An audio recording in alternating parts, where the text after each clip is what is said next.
ეს მიწა ჯერ უნდა მოიხსნას, აქ კიდე მაცხოვრებლები ცხოვრობენ. ანუ ეს დაინგრა, ეს ავარიული აღარ არის. მას ბავშვებინა და მამას ეძინა და პირდაპირ თქვენთან საწოლი, სადაც ახლა ეგ ფიცარია. თქვენი წეხი? სამივე. სამი. მე ანუ თელი ოჯახი აქ იწეხი.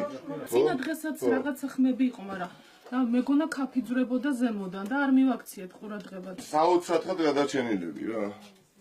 საარჩევნო მიზნებს და ამოცანებს რაც აწყობს ისე დაგეგმეს და ავარიული სახლების ზოგადად ავარიული სახლების ბიუჯეტი გაანახევრეს. დილის 8 საათზე ჩამოინგრა 26 მაისს, ბავშვმა გაიღვიძა შემთხვევით და გაგვაღვიძა ბავშვმა. გამოვიძახეთ გამგეობა ყველა სამაშველო, მოვიდნენ.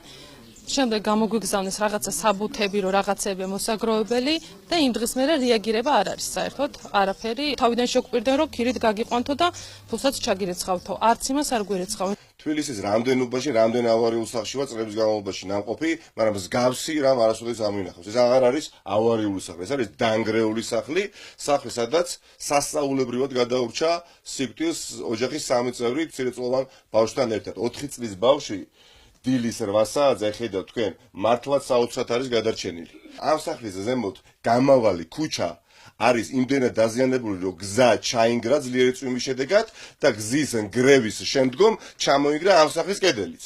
და რას აკეთებს ახლა გამგეობა და მერია? გამგეობამ შესთავაზა ოჯახს 1500 ლარის კომპენსაცია.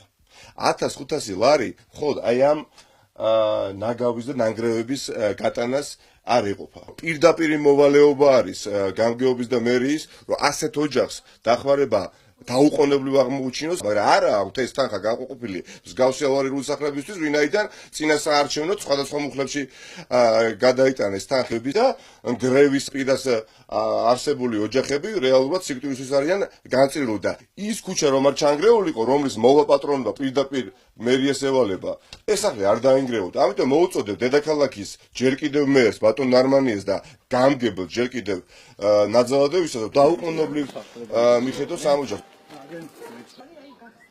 ამას უკვე აღარ ჭირდება საბუთები, ფორს მაჟორში უნდა გაკეთდეს.